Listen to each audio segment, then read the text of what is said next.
تعبدون من دون الله ولكن أعبد الله الذي يتوفاكم وأمرت أن أكون من المؤمنين.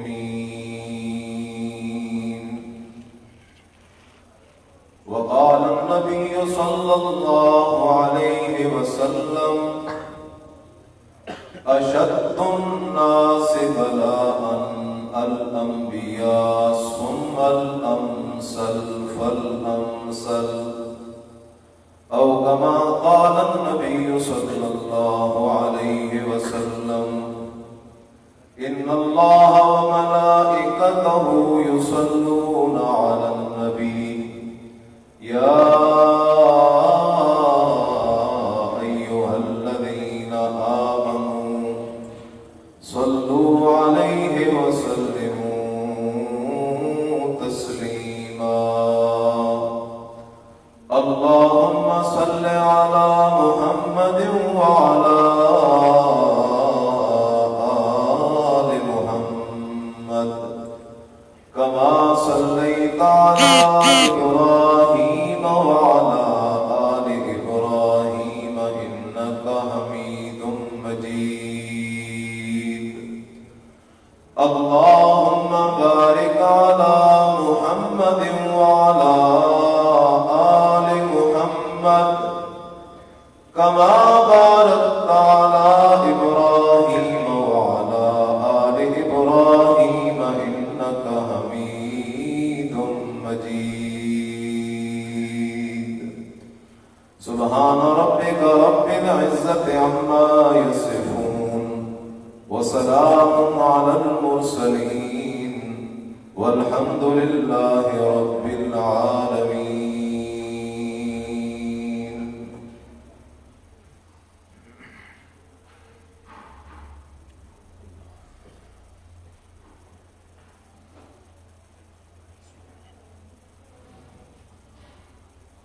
معزز سامعین،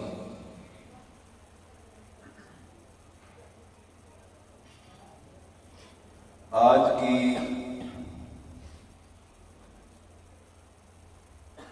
یہ رحمتوں بھری مجلس، رحمتوں والے موسم میں سیرت النبی صلی اللہ علیہ وسلم کے عنوان سے معنون ہے۔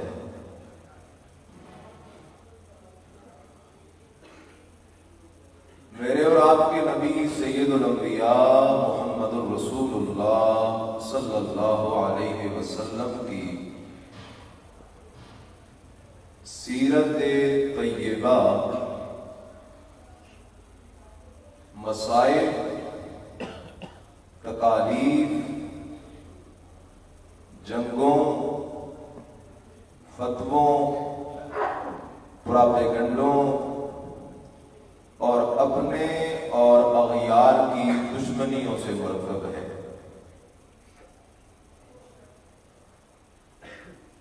مرشد کریم صلی اللہ علیہ وسلم کی سیرت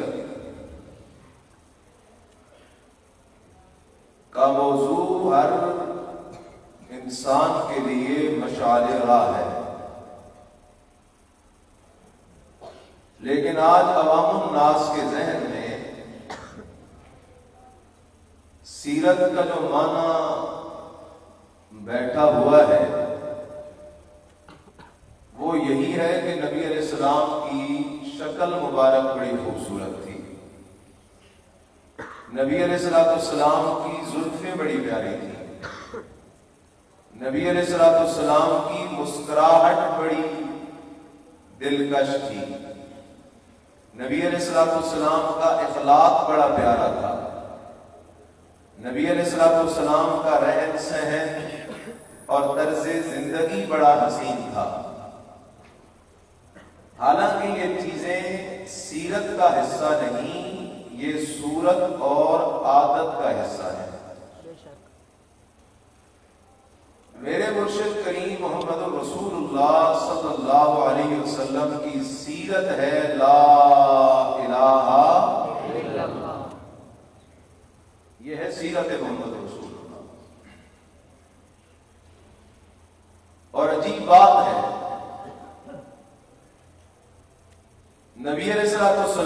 جب یہ اعلان کیا، میں نے جو آیت پڑھی اس کے متعلق چند گزارشات عرض کرنا چاہتا ہوں۔ نبی علیہ السلام نے جب یہ مسئلہ شروع کیا، اس وقت کے یہودیوں کے علماء، عیسائیوں کے پیروں نے اور مکے کے حاجیوں نے نبی علیہ السلام کی بات کا جواب دلیل سے نہیں دیا، بلکہ نبی علیہ السلام کے خلاف پروپیگنڈا شروع کر دی۔ یہ ساحر ہے، یہ مجنون ہے، یہ کذاب ہے، یہ بزرگوں کو نہیں مانتا، یہ ولیوں کو نہیں مانتا، یہ پہلے نبیوں کو نہیں مانتا۔ اور یہ جملہ دل کی تختی پہ لکھ لیں، حضرت نوح علیہ السلام کے دور سے لے کر آج تک، آج سے لے کر قیامت تک دستور ایک ہے کہ حق والوں کی دعوت دلیل کے ساتھ ہوگی اور ان کے مخالفین کے پاس دلیل نہیں ہوگی، صرف پروپیگنڈا ہوگا۔ صرف کیا ہوگا؟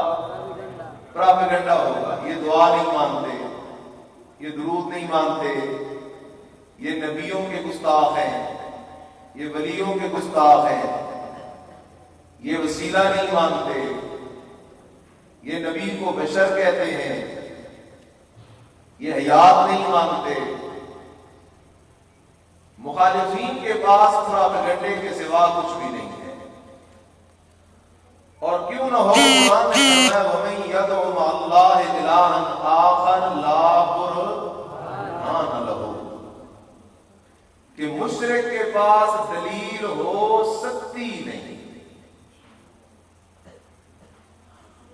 جب پروپیگنڈا اپنے عروج کو پہنچا، اللہ نے اپنے پیارے پیغمبر محمد رسول اللہ صلی اللہ علیہ وسلم کو حکم فرمایا، میرا پیغمبر، حق والوں کا مزاج اور انداز یہ ہے کہ پروپیگنڈا جتنا بڑھتا جائے مسئلہ بھی اتنا زیادہ کرتے جاؤ۔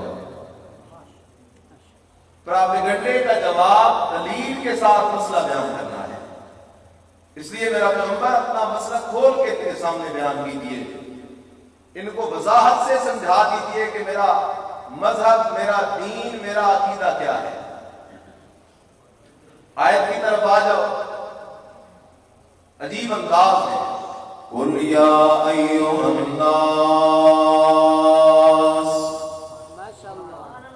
فرما دے میرا پیغمبر، یا ایھا الناس، اے یہودیو، یا ایھا الناس، اے عیسائیو، یا ایھا الناس، اے مکے کے مشرکو، یا ایھا الناس، اے قیامت تک آنے والے توحید کے دشمنوں، سنت کے دشمنوں، مشرکو، بدعتیو، توجہ کر کے نام سن لو۔ ان کنتم فی شک من دینی، اگر تمہیں میرے عقیدے کے بارے میں شک ہے، میرے دین کے بارے میں شک ہے، میرے مسئلے کے بارے میں شک ہے، تو دنیاوی معاملات میں تو سمجھوتا ہو سکتا ہے، لیکن عقیدے پہ سمجھوتا نہیں ہو سکتا۔ دنیاوی معاملات میں تو نرمی ہو سکتی ہے، لیکن دین کے مسئلے میں نرمی نہیں ہو سکتی۔ دنیاوی کسی بات کو تو چھپایا جا سکتا ہے کسی حکمت بصیرت کے تحت، لیکن دین کے مسئلے کو چھپانا یہ حکمت بصیرت کا تقاضا نہیں ہے۔ اس لیے آؤ جواب سن لو، ان کنتم فی شک من دینی، اگر تمہیں میں محمد کے عقیدے، دین، مذہب، مسئلے کے بارے میں شک ہے تو سن لو میرا جواب، فلا اعبد الذین تعبدون من دون اللہ،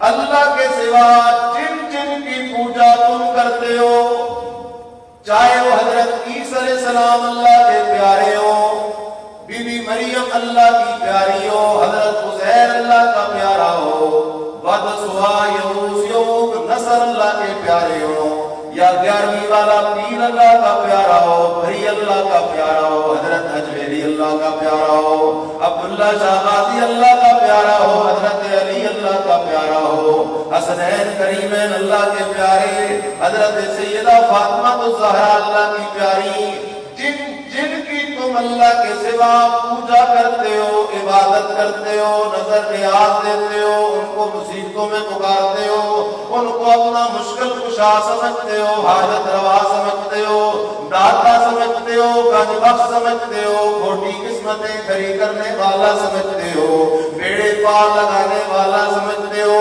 غیب دان سمجھتے ہو، حاضر و ناظر سمجھتے ہو، علیم بصیر سمیع سمجھتے ہو، دلوں کے حالات جاننے والا سمجھتے ہو، ہر جگہ حاضر و ناظر سمجھتے ہو، کاروبار میں برکتیں ڈالنے والا سمجھتے ہو، میرا جواب سن لو، فلا اعبد الذین تعبدون من دون اللہ، میں محمد اللہ کے سوا کسی کو بھی مشکل کشا حاجت روا نہیں سمجھتا، میں محمد کا مشکل کشا اکیلا کون ہے؟ جواب دو، اکیلا کون ہے؟ حاجت روا اکیلا کون ہے؟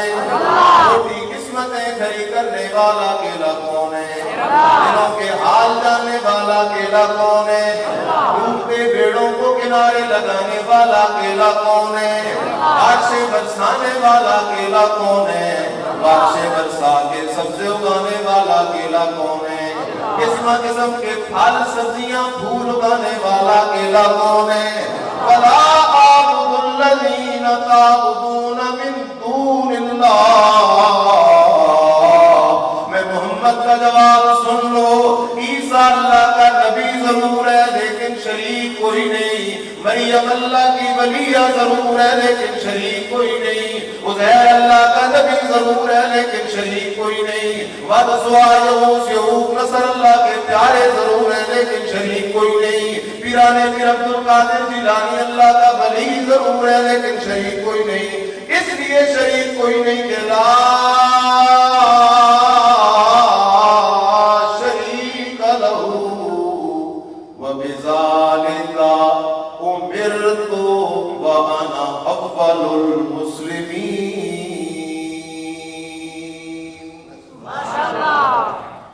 شرک والا مسئلہ وہ مسئلہ ہے، توحید والا مسئلہ وہ مسئلہ ہے جو میرے اور آپ کے نبی محمد رسول اللہ صلی اللہ علیہ وسلم کی سیرت کی بنیاد ہے، میرے نبی کی سیرت کی بنیاد لا سے ہے، انتہا الا اللہ پر ہے، اس لیے فرمایا اور لوگوں سن لو، فلا اعبد الذین تعبدون من دون اللہ، مسئلہ حل ہو گیا۔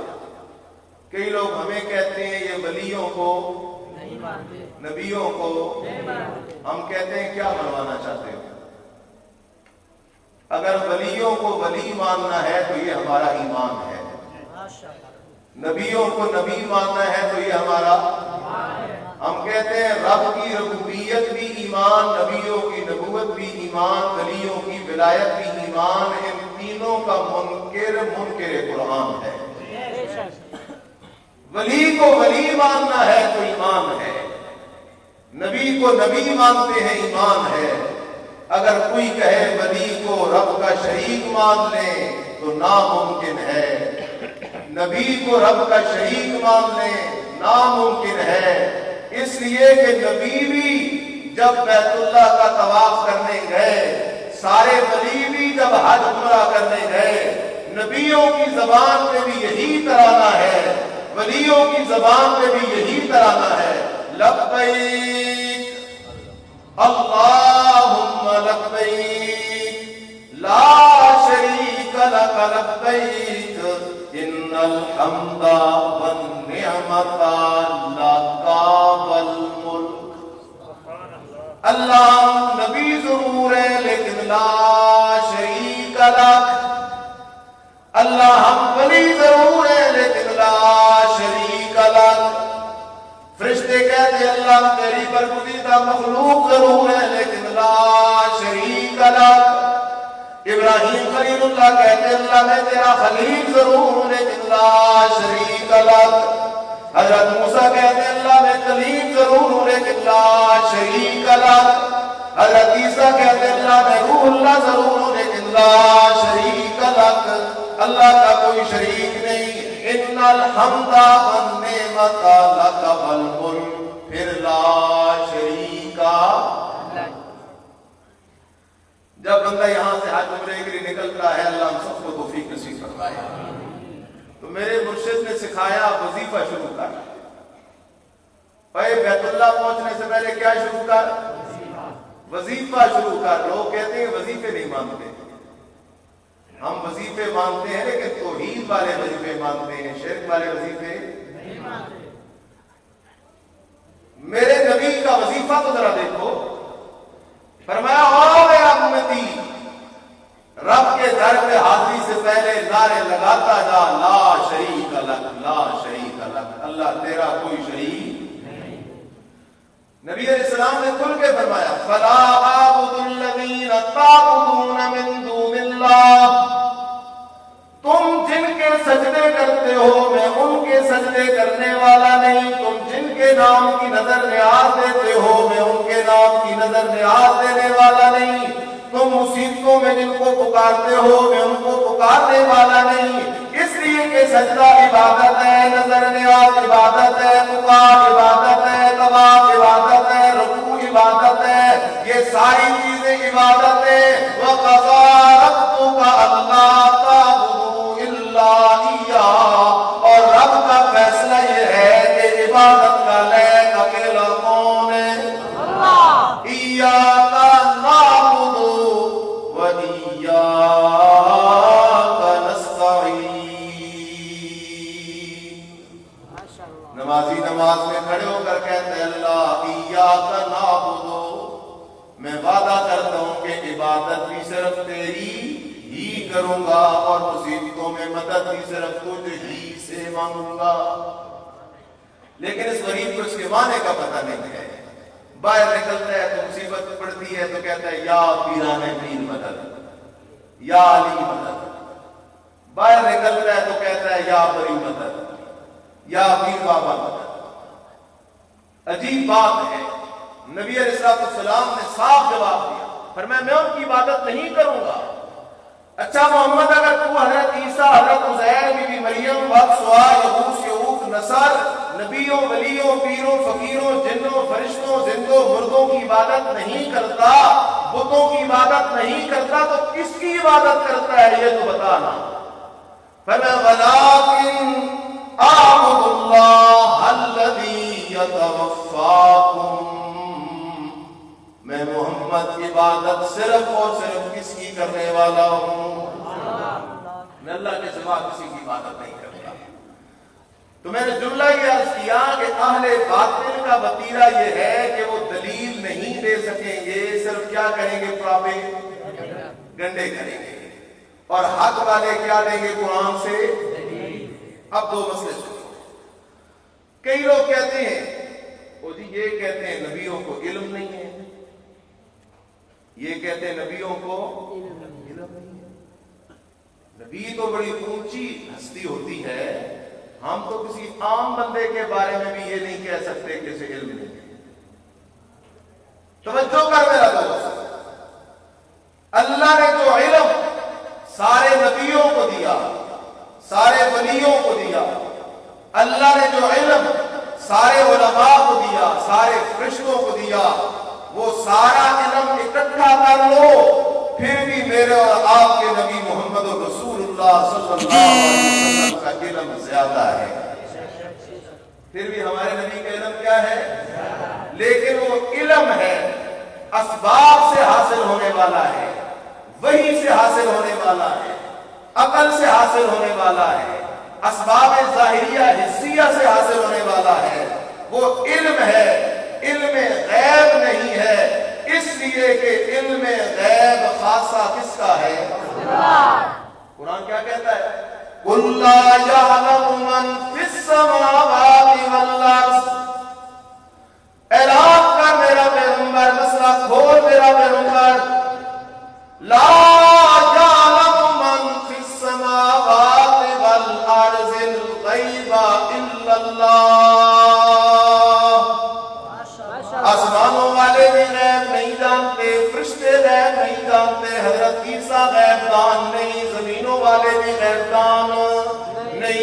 الا اللہ، غیب دان صرف کون ہے؟ اللہ کے سوا غیب دان کوئی نہیں۔ اور نبی علیہ السلام نے اپنی زبان سے اعلان کیا قل لا اقول لکم عندی خزائن اللہ، میرا پیغمبر اعلان کر دے، یہ وہی قل چل رہا ہے، قل فرما میرا پیغمبر لا اقول لکم عندی خزائن اللہ، میں دعوی نہیں کرتا کہ میرے پاس اللہ کے خزانے ہیں، میں دعوی نہیں کرتا کہ میں ہوں، اور میں دعوی نہیں کرتا کہ میں غیب دان ہوں، اس لیے کہ غیب دان صرف کون ہے؟ اللہ ہے۔ ام المومنین سیدہ عائشہ صدیقہ سارے کہتے رضی اللہ تعالی عنہا پہ تہمت لگ گئی، نبی کی بیوی پہ تہمت لگ گئی۔ نبی علیہ السلام پریشان ہوئے یا نہیں پریشان ہوئے؟ زبردست پریشان ہوئے۔ اس لیے پریشان ہوئے کہ نبی علیہ السلام اللہ کے پیارے نبی ضرور ہے، ہمیں قرآن پڑھنے کا بڑا شوق ہے، ہمیں کچھ قاری دے دیجئے، ان کو ہم اپنے علاقے میں لے جائیں، ان سے قرآن سیکھیں گے۔ نبی علیہ السلام نے اپنے 70 حافظ قاری صحابہ ان کے ساتھ روانہ کر دیے، ان ظالموں نے آگے جا کر ان صحابہ کو شہید کر دیا۔ اگر نبی علیہ السلام غیب دان ہوتے تو نبی علیہ السلام صحابہ کو کبھی بھی روانہ نہیں کرتے۔ نبی علیہ السلام کی اپنی پلیٹ میں گوشت کی بوٹی پڑی ہے اور بوٹی کے اندر زہر پڑا ہے، آمنہ کے لال کو بوٹی کے اندر غائب زہر کا بھی پتہ نہیں چلا، اس لیے کہ غیب دان اکیلا کون ہے؟ اللہ کے سوا غیب دان کوئی نہیں۔ پھر لوگ کہتے ہیں دوسرا مسئلہ، کہتے ہیں جی یہ کہتے ہیں نبی بشر ہے، نبی کیا ہوتا ہے؟ بشر ہوتا ہے، اور کہتے ہیں جی نبی ہم جیسا بشر ہے، انا للہ و انا الیہ، میں اپنے استاد جیسا نہیں ہو سکتا، میرا استاد اپنے استاد جیسا، سارے لوگ مل جائیں تو تابعین جیسے، سارے مل جائیں تابعین مل جائیں تو ایک تبع تابعی جیسے، سارے تبع تابعی مل جائیں تابعی جیسے نہیں ہو سکتے، سارے تابعی مل جائیں صحابی جیسے نہیں ہو سکتے، سارے صحابی مل جائیں ابو بکر صدیق جیسے نہیں ہو سکتے، اور یہ کائنات صدیق جیسے شہزادوں سے بھر دی جائے ایک نبی جیسے نہیں ہو سکتے، سارے نبی مل جائیں میرے اور آپ کے نبی جیسے نہیں ہو سکتے۔ ہم جیسا ہونے کا کیا مطلب ہے؟ لیکن نبی نے اپنا خود اعلان کیا قل انما انا بشر مثلکم، اعلان کر میرا پیغمبر، مسئلہ کھول دے میرا پیغمبر، کیونکہ جب تک مسئلہ کھلتا نہیں ہے حق کو نقصان ہوتا رہتا ہے، پراپیگنڈا زور پکڑتا رہتا ہے، لیکن جب مسئلہ کھل جاتا ہے قرآن کی آیتوں سے، مسئلہ جب کھل جاتا ہے صحیح احادیث سے، تو باطل خود بخود پیٹھ دکھا دیتا ہے۔ اس لیے میرا پیغمبر مسئلہ کھول دے، انما انا بشر مثلکم، اور لوگوں میں محمد بشر ہوں جیسے تم، ذات کے اعتبار سے تم میں بھی بشر ہوں، میری بھی ماں ہے میرا بھی باپ ہے، میں بھی کھاتا ہوں میں بھی پیتا ہوں، میں بھی سوتا ہوں میں بھی تھکتا ہوں، میں بھی بھول جاتا ہوں میں بھی پریشان ہو جاتا ہوں، مجھے بھی کام کاج تجارت کرنا پڑتا ہے۔ انما انا بشر مثلکم، میں ذات کے اعتبار سے تو تم جیسا بشر ہوں، لیکن شان میں بڑا فرق ہے، شان یہ ہے کہ یوحا الی انما الہکم الہ واحد، میری شان بڑی بلند ہے، اللہ نے میری طرف مسئلہ توحید اور قرآن کو وحی کیا ہے۔ اس لیے خیال کر میرا دوست، توجہ کر، اللہ کے سارے نبی، کیا کہہ رہا ہوں، اللہ کے سارے نبی کس کی اولاد سے؟ حضرت، اور آپ سارے کس کی اولاد سے؟ حضرت، آپ کا دادا بھی آدم اور نبیوں کا دادا بھی، دادا ایک ہے، دادا کیا ہے؟ اب ایک دادے کی اولاد ہے آپ اور میں بھی اور سارے نبی بھی۔ اگر نبی نور ہے تو پھر آپ سارے بھی کیا ہیں؟ نور ہے، کھانا شانا سب کچھ چھوڑ دو۔ اور اگر آپ سارے بشر ہیں تو نبی بھی کیا ہے؟ بشر ہیں، اس لیے کہ دادا ایک ہے۔ دادا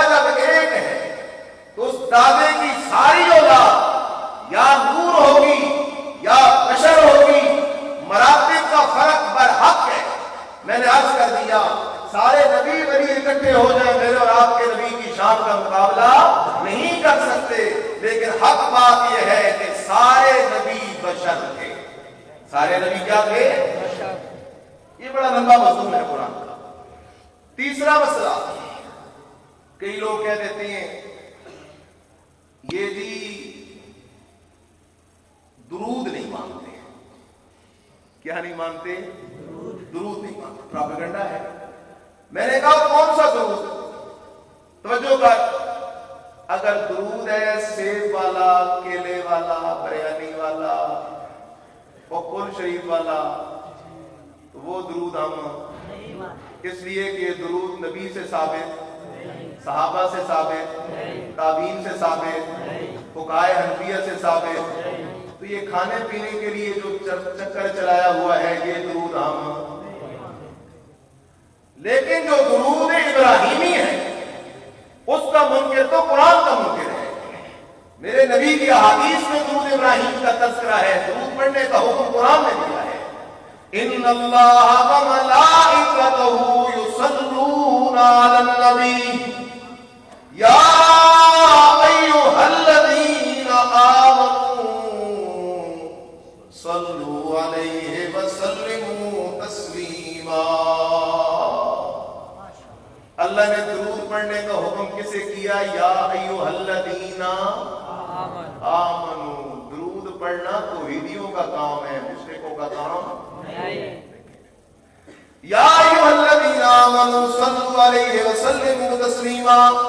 صحابہ نے پوچھا یا رسول اللہ صلی اللہ علیہ وسلم ہمیں سلام کا تو پتہ ہے لیکن کیف نصلی، ہم درود کیسے پڑھیں، سلام کیسے پڑھیں؟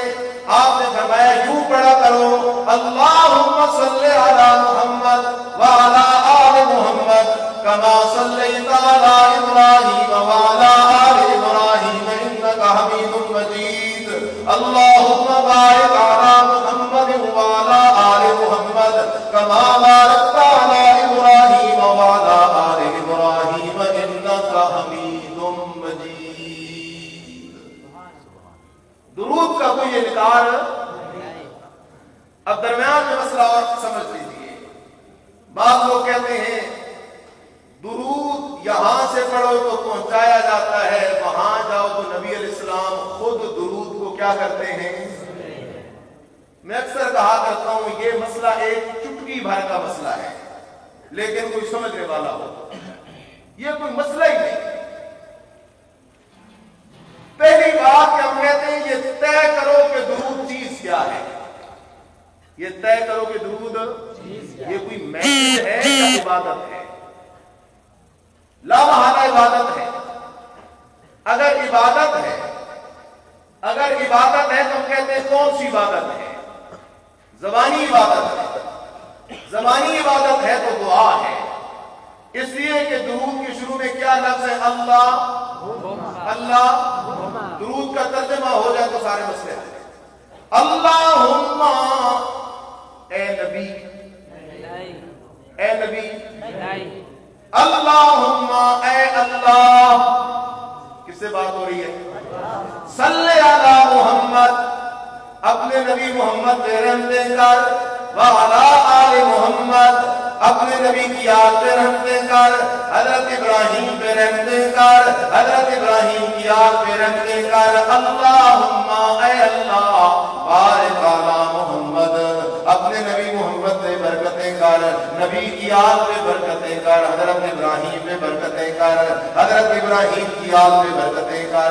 درود میں بندہ اللہ سے دعا کرتا ہے اے اللہ نبی کی آل ابراہیم کی آل پہ صلی و بارک، رحمتیں بھی نازل کر اور برکتیں بھی نازل کر. تو درود دعا ہے. درود کیا ہے؟ درود کیا ہے؟ اور دعا سننے والا اکیلا، دعا سننے والا اکیلا. ان ربی لسمیع الدعاء. دعا سننے والا اکیلا کون ہے؟ نبیوں کی دعا سننے والا اکیلا کون ہے؟ ولیوں کی دعا سننے والا اکیلا کون ہے؟ آپ سے ابراہیم خلیل اللہ کی دعا سننے والا اکیلا کون ہے؟ نوح نبی اللہ کی دعا سننے والا اکیلا کون ہے؟ موسیٰ کلیم اللہ کی دعا سننے والا اکیلا کون ہے؟ مچھلی کے پیٹ سے یونس پیغمبر کی دعا سننے والا اکیلا کون ہے؟ ایوب پیغمبر کی بیماری کے حال میں دعا سننے والا اکیلا کون ہے؟ دعا سننے والا اکیلا اللہ ہے، درود دعا ہے، لہذا درود سننے والا اکیلا اللہ ہے۔ یہاں سے درود پڑھو تو تب بھی کون سنے؟ سارے پڑھ لو، اللہم صلی علی وعلی آل محمد کما صلیت علی ابراہیم وعلی آل ابراہیم انک حمید مجید، اللہم بارک علی محمد وعلی آل محمد کما بارکت علی ابراہیم وعلی آل ابراہیم انک حمید مجید۔ تم نے کیا کی ہے؟ سارے کو دعا کی ہے۔ کیا کی ہے؟ کس سے کی ہے؟ اللہ سے کی ہے۔ تمہاری یہ دعا اللہ نے سن لی یا نہیں سنی؟ سن لی ہے دعا، اور اگر تم نے اخلاص سے کی ہے تو نبیوں پہ رحمتیں بھی ہو گئی ہیں اور برکتیں بھی ہو گئی ہیں۔ مسئلہ تو سیدھا سا ہے۔ تیسرا مسئلہ، چوتھا مسئلہ، کئی لوگ کہتے ہیں نبیوں اور شہیدوں کی حیات نہیں مانتے۔ کیا نہیں مانتے؟ کیا نہیں مانتے؟ ہم کہتے ہیں جو نبیوں شہیدوں کی حیات نہیں مانتا وہ قرآن کا منکر ہے۔ وہ قرآن کا کیا ہے؟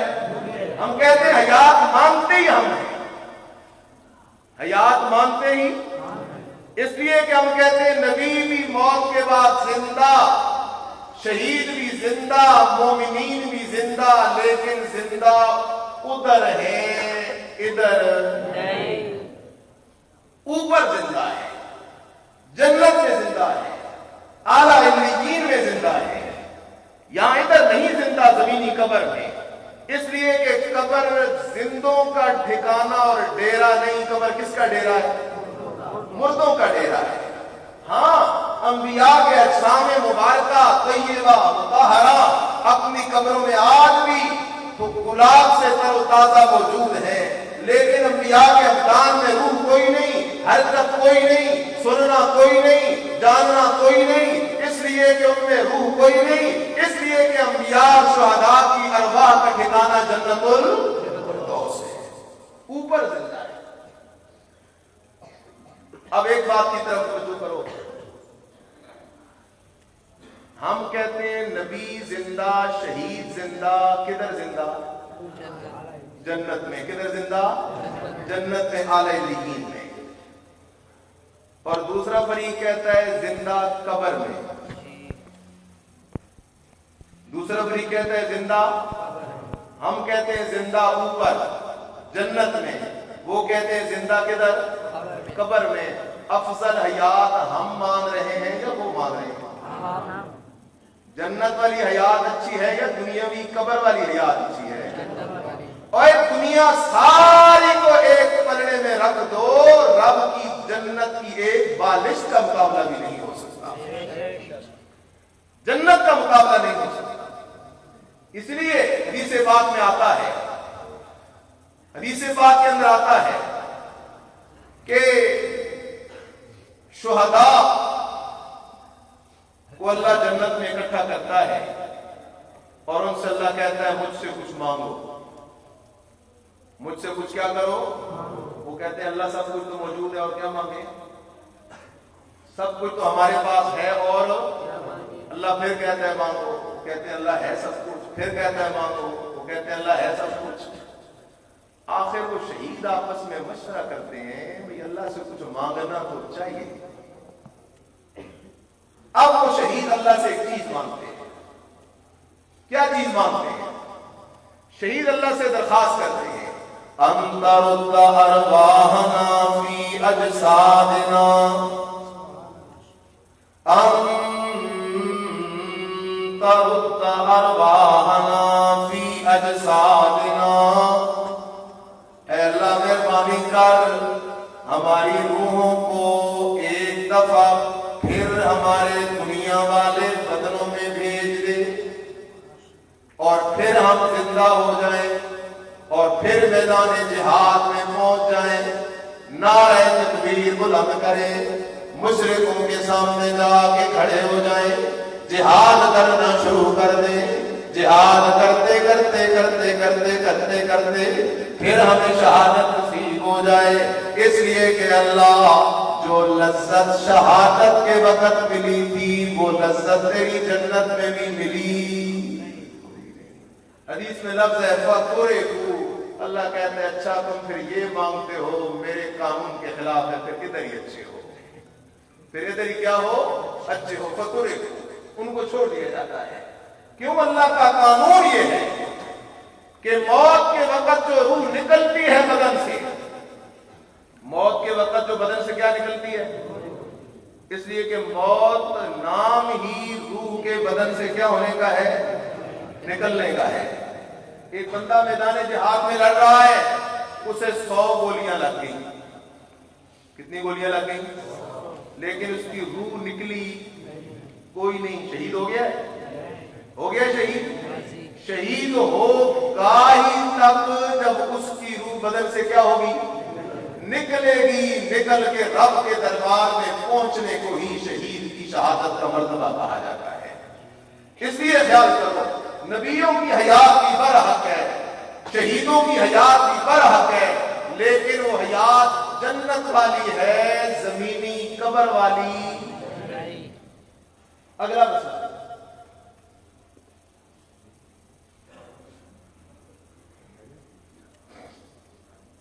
اگلا مسئلہ سمجھ لیجیے. 5واں مسئلہ, کئی لوگ کہتے ہیں جی عذاب قبر نہیں مانتے. کیا نہیں مانتے؟ عذاب. مسئلے یاد کر رہے ہو نا, کی کہتے ہیں یہ نبیوں کے لیے علم. میں نے کہا سارے نبیوں ولیوں کا علم ایک طرف, ہمارے نبی کا علم سب سے کیا ہے. پھر کسی نے کہا بشر نہیں مانتے, اس کا جواب آیا. پھر آگے چلتے چلتے مسئلہ آ گیا درود کا, پھر مسئلہ آ گیا حیات کا. 5واں مسئلہ, کئی لوگ ہمارے خلاف پراپیگنڈا کرتے ہیں کہ یہ عذاب قبر تمہارے لیے تو مانتے ہیں, لا شک بھی. لیکن مسئلہ سمجھو, بات سیدھی سی ہے, موت برحق ہے. موت کیا ہے؟ موت سے پاک اکیلا کون ہے؟ اس رب کے لیے موت کا لفظ گستاخی ہے. اس رب کے سوا کوئی بھی موت اور موت کے لفظ سے پاک نہیں. اللہ موت سے پاک ہے. کیوں؟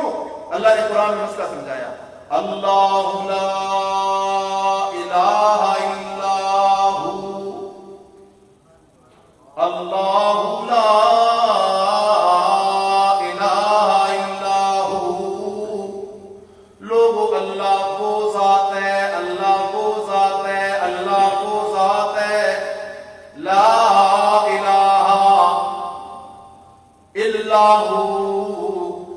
نبی ضرور ہے, ولی ضرور ہے, لیکن الہ کون ہے؟ اللہ کوئی دلیل دے. اللہ مسئلہ دلیل سے منوا, بغیر دلیل کے ہماری فطرت نہیں ہے مسئلے کو تسلیم کرنا. اللہ دلیل کو ذرا دے دے. فرمایا اس لیے کہ الحی, سدا زندہ رہنے والا اکیلا کون ہے؟ موت سے پاک اکیلا کون ہے؟ هو الحی الذی لا یموت, ایسا زندہ جس پہ نہ موت آئی ہے نہ موت آئے گی. ایسا زندہ جو موت کا ذائقہ چکھنے سے پاک ہے, وہ اکیلا کون ہے؟ اللہ کے سوا کوئی ہستی بھی موت کا ذائقہ چکھنے سے پاک کوئی نہیں ہے. اس لیے کہ قرآن کہتا ہے کل نفس ذائقۃ الموت, ہر نفس ہر جینے, چاہے وہ پیغمبر ہو, چاہے وہ ولی ہو, چاہے وہ پیر ہو, چاہے وہ فقیر ہو, کل نفس ذائقۃ الموت, ہر نفس نے اپنے اپنے میٹے مقرر پر موت کا جام پی لینا ہے. اس لیے شاعر کہتا ہے لو کانت الدنیا تدوم لواحد لکان رسول اللہ فیہا مخلدا. اے میرا دوست, اس دھرتی پر اس دنیا میں اگر اللہ پاک کسی کو ہمیں ہمیشہ ہمیشہ رہنے کا سرٹیفکیٹ دینے کا ارادہ کرتا، وہ میرے